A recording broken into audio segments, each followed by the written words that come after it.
Hello, YouTube. Welcome back to Attack of the B Team with Kankadia. As you can tell here, for those of you who are a fan of this series, this is not, in fact, our quad base. You can tell from the floors, this is actually bamboo thatch instead of normal stone bricks, and that's because this is not our quad base. This is a base that I built. I'd say about 50% survival mode, 50% creative mode. The creative mode area being this part over here, which is my extra cruelty animal farm. If you notice, it's now made of glass instead of the wood. I found it was less likely to have chickens spawning in odd places. But this is very much like what you know before. I made a couple of additions here and there. This now is one giant composter here. But I'm starting this episode in this manner, not because I'm starting up a new series in this manner. I am actually showing this because this is an example of what I'm not going to be doing. It's kind of complicated going into all the reasons, but here it goes. Essentially, I was getting bored with Minecraft, and there's so much to do in Minecraft. There's so many different mods and mod packs and things to accomplish. I've done many things in the last couple of weeks when I was kind of on a lull for recording, including playing Agrarian Skies, including playing Blood and Bones, which I may actually keep doing on this channel depending on how you guys react to that. I've been playing the Yogscast Complete pack. I've been playing Techromancer from Pyrostasis, a number of different mod packs, and I was having the same problem over and over again, and I really didn't realize what it was until I decided to go and play vanilla for a little while. And I realized the problem was this base. Every time I made a new world, I made one of these bases, and I sort of moved outward from that. And I really never moved outward from that. That was the problem. From my perspective, that the Kankadia quad base, that is the 9x9 surrounded by four 32, sorry, the 11x11 surrounded by four 32x11 modules is kind of perfect. It's fairly modular, has a lot of space. It's excellent for doing the kind of technical builds that a lot of mod packs offer. The problem is that it doesn't really work for me. What I did when trying to create this was to make my version of the Direwolf 29x9. And that's kind of what this is. However, it's not everything. Playing vanilla, I realized that how much I enjoy just going into a new area, seeing what was already there, and then making something new based on that. Let me give you an example here. So I have in my hand a stone brick block. Now, if you take this stone brick block, I imagine it was a piece of marble, not a piece of marble from the chisel mod, because I haven't really gotten into that yet, but just a piece of marble and a marble cube. So if you're an artist, you look at this piece of marble, and you say, okay, I'm going to take an idea that's in my head, and I'm going to turn my idea into this piece of marble, or rather, take this piece of marble and turn it into my idea, because I'm going to impose my idea upon this piece of material. And that's kind of what this quad base is. It is my imposition of my idea upon the area, which is, makes a certain amount of sense. The difference is that what I was doing in vanilla and what I want to do in this now second season of Attack of the B Team is something like this stone brick stairs. Now, if you imagine instead of having a marble cube all ready to go, like you got from a teacher or something in your sculpture class, you instead went digging and found a raw piece of marble. And instead of trying to impose your own will upon the marble, you looked at the marble itself and thought, this marble is kind of a certain kind of shape. How can I best bring out this shape and sort of work with the material instead of imposing my own will on the material? So I apologize for the extended metaphor, but that's as near as I can come to explaining why it is, despite the fact that I have virtually recreated the pre-crash season 1 world, that I am in fact not going to be using it. But as Walt Whitman said, do I contradict myself? Very well, then I contradict myself, for I am large and contain multitudes. So this is an example of what you will not be seeing in Season 2 of Attack of the B Team. What you will be seeing, however, are a variety of interesting builds and solutions to various logistical and technological and just adventure-based difficulties. And it's just challenges is a better way to put it. So we're going to go right now into our brand new world. So I'll see you all in a minute. And we're back. So, welcome to the Attack of the B Team Season 2, Episode 1. This is a brand new world. I'm going to give you the seed. Here, so random seed. One thing I want to note before I start this up is that I'm actually going to be playing in hard mode. And this is mostly because I've gotten used to it. When playing in vanilla, I was playing in hard mode. I've been, like I said before, playing with Blood and Bones, which, as most people know, is designed to be a hardcore mod pack. Very, very challenging. And I've gotten used to the increased amount of danger. And although I do plan on eventually playing with way to keep inventory turned on, I think the added level of difficulty and danger should make for a little bit better gameplay. So let me show you around my little island here. This is a deciduous forest island, and I'm really glad I happened to spawn this island because I'm a fan of islands in general. Ooh, sheep. For several reasons. One of which is that they kind of force you to make bridges between islands and kind of like logistical situations like bridges and different ways of getting around beyond just moving from one room to another one. And I kind of like that. I think it gives me a better challenge. And some of my more rewarding uh, worlds that I've been to in years, in months and years. Years. I've been playing this game for 2 years now. Have been very rewarding islands, and I made some really cool bridges. Not no most complicated thing in the world, but still fun to work with. So here, oh, I got a bush. Nice. That was useful. I've only been playing in this world for maybe like an hour or so, and all I have so far is what you see here. I've got some furnaces, got some drying racks where I had some jerky that was drying. Got a little bit of materials here, not too much, and I've also got over here an igneous extruder. This thing's been working to get me some cobblestone because my first build at the moment on this island is going to be a tower.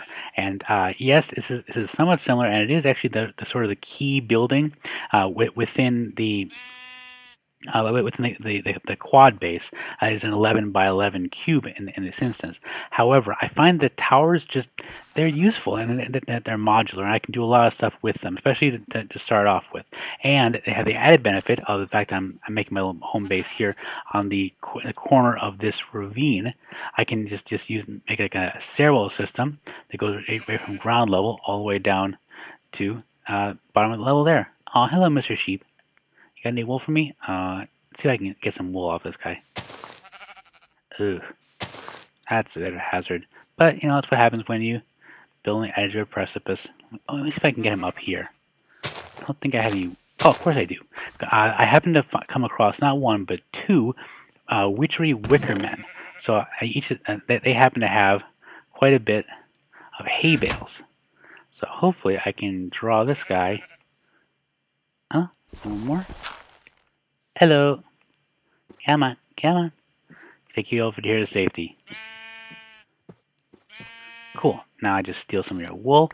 I'm gonna need that because one of my builds I want to do fairly soon is gonna be something with Archimedes ships, and trust me, you're gonna enjoy it as much as me. It's been quite a while in planning. That's gonna be fun. But I do, however, need wool in large amounts in order to get that thing working, and I don't really have much more than these two sheep. So I think one of our first projects, once I get this tower done, is going to be to build something like an animal farm, not nearly as sophisticated or as complex or as time-consuming as the extra cruelty animal farm from season 1. I basically want to have one pen. That's right. I want to have one pen that meets all my needs in terms of all the animals that I want to, shear, milk, or slaughter, or all the above, and breed. It's gonna be a little tricky, but I think it would work. Essentially, I have to build up here, then make the thing right off this way. Oh, maybe over here. I'll see how that goes. But this being episode 1, we still need to gather a lot more materials. Now, basically, I'm still in the early stages of the game. I am in the, I guess you can call it the Iron Age. That was a mistake. Didn't need those blocks. For a while I considered going and staying in the Stone Age until I had an ore doubling mechanic up and running. But then I realized this is Attack of the B Team. There is a massive amount of materials all over this place. That ravine has diamonds within easy reach. So I'm not going to have to worry about that. Remember, in our last season, I had something like a stack of diamonds. So I'm going to be very liberal when it comes to resources. Ooh, more sheep.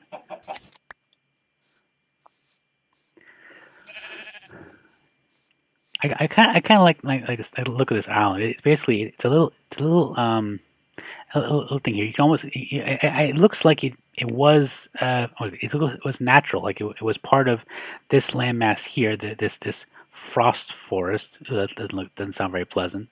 Sort of broke off and stayed kind of warm as opposed to this one, which is going to be freezing cold.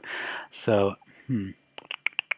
What I may end up doing, depending on how this terrain looks like, I may make my base here, and then build like an outpost here or possibly here. Maybe make some kind of bridging system here or here, depending on what I find out when we explore this area here. And this looks very promising. All this ocean. This is an actual, I think, ocean biome, as far as I can tell. So we're going to be doing some exploring with Archimedes ships. I was looking forward to that for quite some time. Yes, I could just go and grab a boat and do some exploring on that way. But however, with Archimedes ships, there's something kind of cool you can do. Ooh, that guy has a cool hat. Aw, it's a devil with an angel's halo. Yeah, I don't think I want to know how he got the halo. But I will spoil a surprise for you. One cool thing you can do about Archimedes ships is that the way that Balcondur Alpha made the mod is that you can retain metadata for the blocks that are placed in the entity ship. What that means in practical terms is if you happen to have a chest on the ship with items inside, and then activate the ship, make it into an entity, it will keep the information as to what is stored in that chest. So essentially, what you can make with Archimedes ships is a mobile base, which I'm very much looking forward to. And I have a great design in mind. All it needs is a massive amount of wool and less with the zombies. Did I leave? Oh, okay, I do have a sword. Too bad you can't shave zombies, although I don't quite know what you would get. Maybe, ugh. Like you can shave zombies with rotten flesh. Ooh, bat. Kill a bat. Come on. Yeah. Okay, so I have bat form, but I have not yet been to the nether, so I can't fly in it. But very cool. And I got a wool of bat. Nice. We hopefully use that for witchery when we get into it.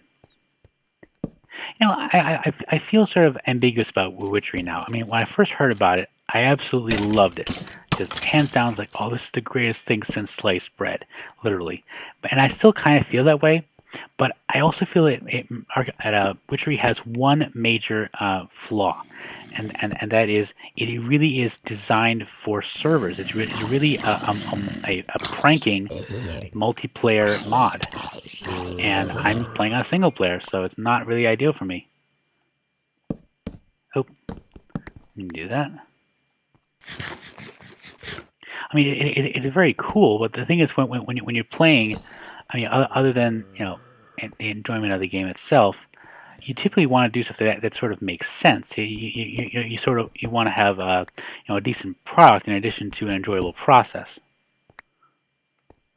And still around here, I need some more coal. Oh, nature is bountiful where coal and idiots are concerned.